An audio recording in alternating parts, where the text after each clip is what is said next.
And we're back with a very scam-like opening hand from Jesse, looking like the turn one grief coming down already. What do you think you take here, Nathan? Two cards Yeah, gone. so looking at Spike's hand, he has two cookbooks and an Asmo. So fighting over the cookbooks doesn't seem like a horrible idea because without the cookbooks, you can't cast the Asmo. The Nighty Sweet's Revenge is just a little bit too expensive to be relevant at this point in time. And so what I'm thinking about is maybe you just take the two cookbooks and say, yeah, and Jesse sees it too. Your hand doesn't really do anything yet. You need to find an enabler, and the Academy manufacturer is cleanly answered by lightning bolts, so Jesse can largely ignore the rest of Spike's hand currently. Yeah, and we see double cookbook probably being the take here, like you mentioned. Just shutting off the Asmo, not allowing Asmo to come down and get a third copy of the cookbook. I think the Night of Sweet's Revenge, the Academy manufacturer, might be a little bit too expensive if Jesse can get underneath some of those more expensive cards. But she doesn't have a lot of follow-up action to this unless she top decks another Undying effect for this Fury. And one thing that we see from Spike's side is if he's able to get a cookbook in play or somehow cast this Asmo, then that suddenly means, well, there's going to be another copy of Underworld Cookbook. The Asmo can start generating food, but we don't have that engine piece with the Daredevil. And so without that, it's really hard for Spike's deck to make enough damage to kill Grief or the Dothy Voidwalker that Jesse just found. And he's in some real trouble right now. Dothy is a nice one here, adding another 3 points of damage every single turn. Now, Spike's looking like almost a 2-turn clock. Not quite 1 point of damage short, but the lightning bolt that he doesn't know about might change the math a little bit. We're going to see a finale for an Asmo, grab a cookbook. And I So, imagine it. yeah, go ahead. So, I was just going to say, you think it eats a Fury or a Bolt here. Would you ever want to save the Bolt to go upstairs? Okay, well, there's no red card to pitch. I'm thinking that at this point, you probably can just attack and think about that decision a little later, just because right now there's no threat of making foods, and worst case, Jesse can at instant speed kill the Asmo.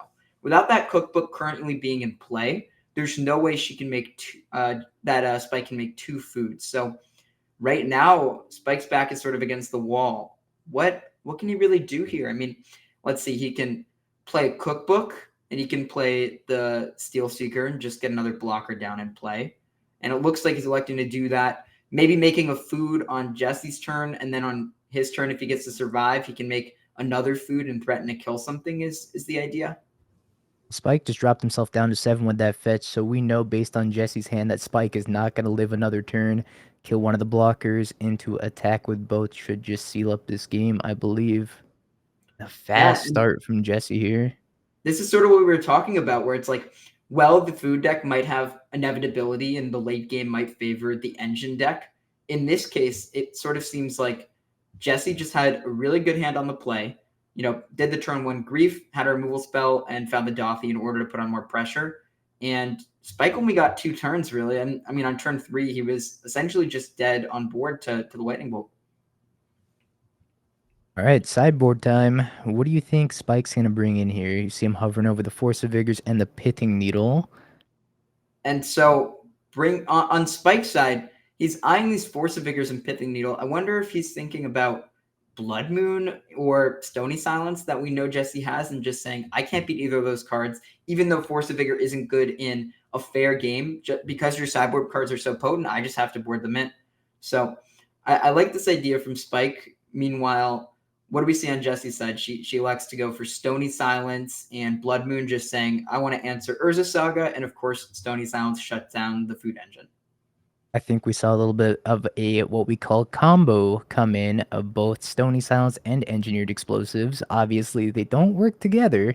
Learned that from personal experience one time. But if you have Stony Silence out, you're probably already in good shape. So I don't mind bringing in a little bit of a non-bow because one or the other is going to be good at some point during that game. Both players having kind of interesting hands here. Spike doesn't have a second land, but with that Gilded Goose and two Underworld cookbooks and the Oval Chase Daredevil, this means that, okay, the engine's going to start every single turn. Spike can discard the Daredevil and make food and then return it to hand. And hopefully he can find something like an Asmo in order to take advantage of all these foods. But Jesse has Ragavan turn one. That's really nice against Spike's hand, no? Spike's hand is a little bit land light, and if his goose doesn't survive, he might be in trouble. Yeah, and at the very worst for Jesse, she can just hit him with Ragavan, and I don't think he can really do much about that. So going to get ahead on mana and like be able to play Fable this turn, potentially, deny Spike of the ability to grind right now, because we see that Jesse doesn't have any removal, but she has so much pressure that, in a turn or two, she's going to be able to dig for an elemental potentially, and Spike needs to find something right now already. Yeah, this goose is never blocking this Ragavan, so giving Jessie the mana advantage, a little bit of ramp, lets her get out and be a little bit more aggressive in the early turns here. Spike really needs to draw a land. I guess he has the Steel Seeker to help him find lands if he gets to untap and activate Cookbook. We're going to see the Dothy come down and stop this Oval Chase recursion because of the passive Leyline of the Void style effect on Dothy. And with the third land, we could see Spike play the manufacturer and immediately generate a ton of value, but unfortunately doesn't find it. So he's just stuck playing the Steel Serenth Seeker, trying to make a food right away and hit a land drop, potentially putting it in hand with the ability. Okay, so now that Spike found that, it's looking at least like a game. He can potentially play Academy Manufacturer next turn, and with these cookbooks, start generating a ton of value. Yeah, it's a little bit reminiscent of our game too, where you were stuck on 2 lands and it was kind of a non-game, but I hope that same thing doesn't happen for Spike.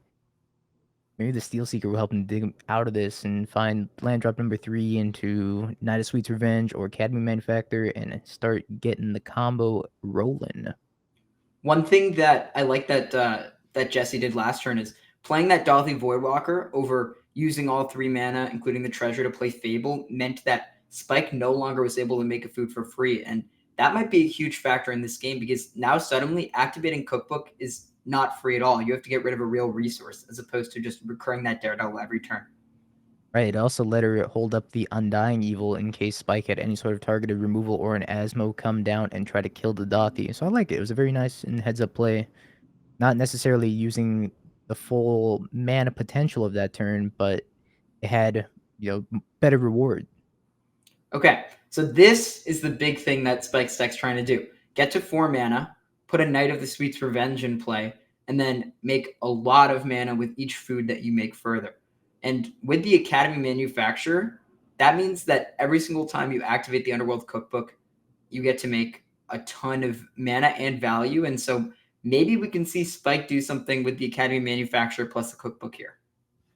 Nathan, you played a lot of Limited this past weekend. Can you tell us what Knight of Sweet's Revenge does off the top of your head? Of course.